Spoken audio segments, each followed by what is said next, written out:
Hello guys, Sunday afternoon. ఈరోజు చాలా special recipe అండి. నాకు చాలా మనసుకి దగ్గరైన రెసిపీ. మా నానమ్మ స్టైల్లో చికెన్ సాంబార్ చేయబోతున్నా. ఈమె మా నానమ్మ లక్ష్మీకాంతమ్మ.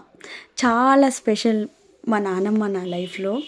ప్రతిదీ అందరికీ ఉంటుందండి. తను పుట్టింది ఒక గౌడ్స్ అనేలాగా ఒక ఊరికి ఆమె రూల్ చేసే స్టేజ్ నుండి లాస్ట్లో మేము బెంగళూరులో రెంట్ ఇంట్లో వచ్చి ఉండే స్టేజ్ వరకు కూడా ఆమె ఎప్పుడు అంటే నవ్వు ముఖంతోనే ఉంటానండి. ఏదైనా కానీ లైఫ్లో ఏదైనా రాని నవ్వుతూ తీసుకోండి అని చెప్పించింది మా నానమ్మని. చాలా విషయాల్లో మాకు సపోర్ట్గా ఉండిందండి. ఎవరైనా కానీ నేను ఒక ఎగ్జాంపుల్ చెప్తాను. కోడల్ని కూతురులాగా చూస్తారు అని మాట వరుసగా అంటారు, కానీ మా అమ్మని మా నాన్నమ్మ అలానే చూసుకుందండి. మా అమ్మకి చిన్నప్పుడే వాళ్ళ అమ్మ చనిపోయింది. మా నాన్నమ్మ దగ్గరికి వచ్చిన తర్వాతే వంటలు, ఇల్లు సర్దుకోవటం మొత్తం నేర్చుకుంది మా నాన్నమ్మ దగ్గరే.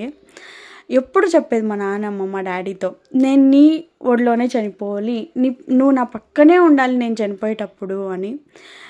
అదేవిధంగా మా నాన్నమ్మ చనిపోయినప్పుడు మా నాన్న ఒడిలోనే చనిపోయింది లాస్ట్లో.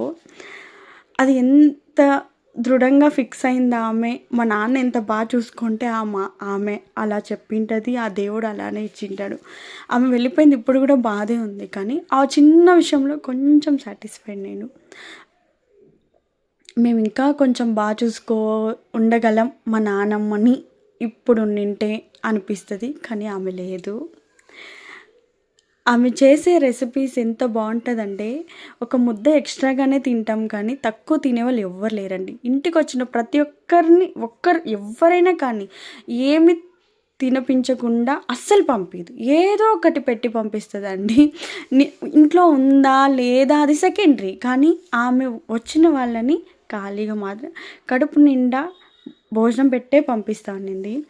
ఆమె నుండి నేను చాలా నేర్చుకున్నానండి. ఎస్పెషల్లీ ఫుడ్ నాకు ఇంట్రెస్ట్ రావడం మా నానమ్మ వల్లనే. అవ్వ అని పిలిచేవాళ్ళం మా నానమ్మని.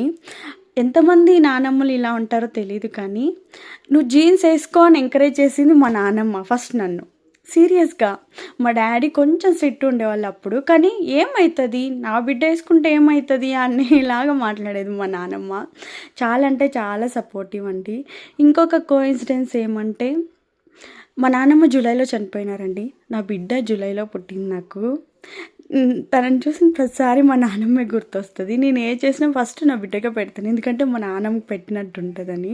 మీకు కూడా ఇలాంటి నాన్నమ్మ ఉందా? కమెంట్ చేయండి. సర్వే జన సుఖినో భవంతు.